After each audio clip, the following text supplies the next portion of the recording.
expect more, achieve more.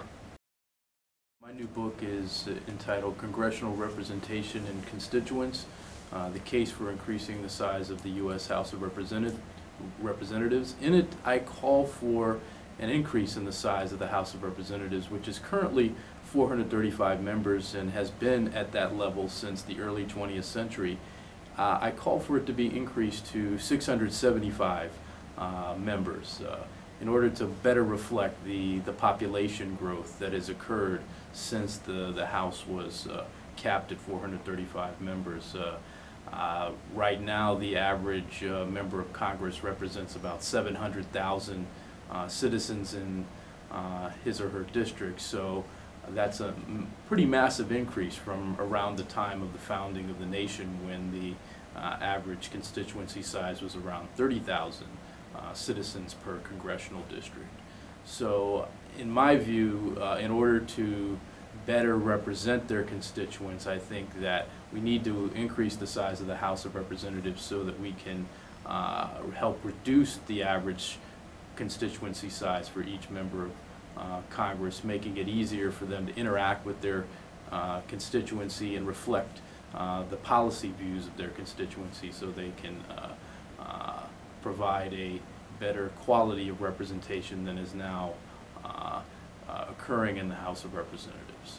The book, as I originally wrote it, was designed strictly to be an empirical argument. I was going to look at the evidence. There are a number of scholars and political observers who have argued that we should increase the size of the House of Representatives, arguing that it would provide a better quality of representation, but there really wasn't much empirical evidence. There was speculation about what the impact might be, so my original objective was to investigate the topic, to determine, okay, do we have the evidence to conclude that representation would be improved?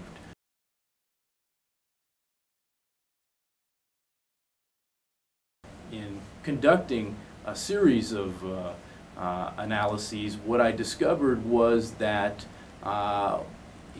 members of Congress who represent larger congressional districts are less likely to be approved of by their constituents. They're less likely to have contact with their constituents. Constituents are less likely to believe that their House member is in touch.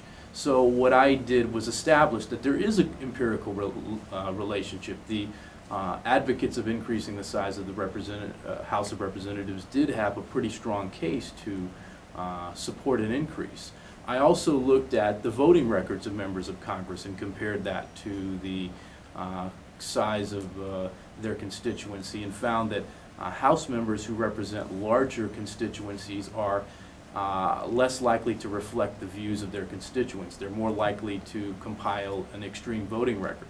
When you have a smaller constituency, it's easier to reflect the views of your constituency. And so my evidence tended to support the arguments that had been made since the time the size of the House of Representatives was capped at 435 members. These weren't arguments that are novel. They were made when the debate surrounding the size of the House of Representatives originated. And so I suggest 675 as the number because that approximates the cube root of the current population. And most legislatures in other countries around the world tend to approximate the cube root of the population of their country, and so their average constituency size is much less than the United States. The United States is an outlier as far as most democracies are concerned in terms of the average number of citizens that each individual member represents.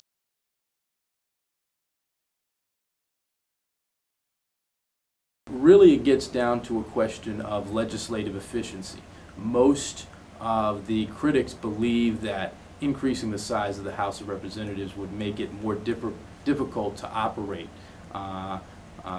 the chamber efficiently, that legislative operations would be undermined. It would be more difficult to get work done in the House of Representatives. You have more members, you have more demands for participation in the legislative process, you have more interest you have to satisfy in the process. It's more difficult to build coalitions and more difficult to get things done. It will require strengthening the rules of the House. They're already pretty rigidly structured and limit participation and the ability to amend bills. They would have to probably be even more stringent if the size of the House of Representatives were increased.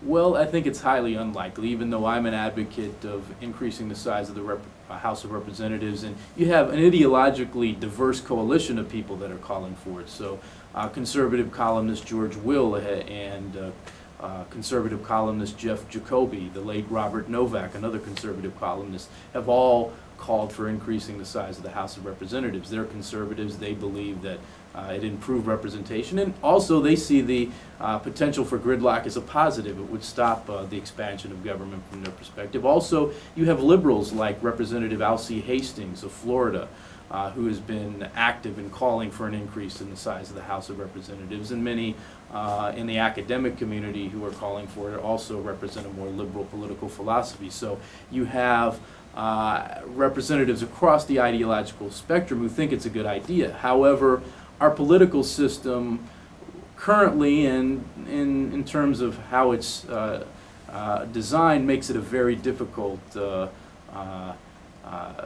proposition for this to ever come to fruition. Anyone objecting to it could simply say, we already have enough politicians. Why do we need more? Why do we want to put more on the payroll? That's a terrible idea. And there's always going to be a populist sentiment among many American citizens that, yeah, why would we want to do that?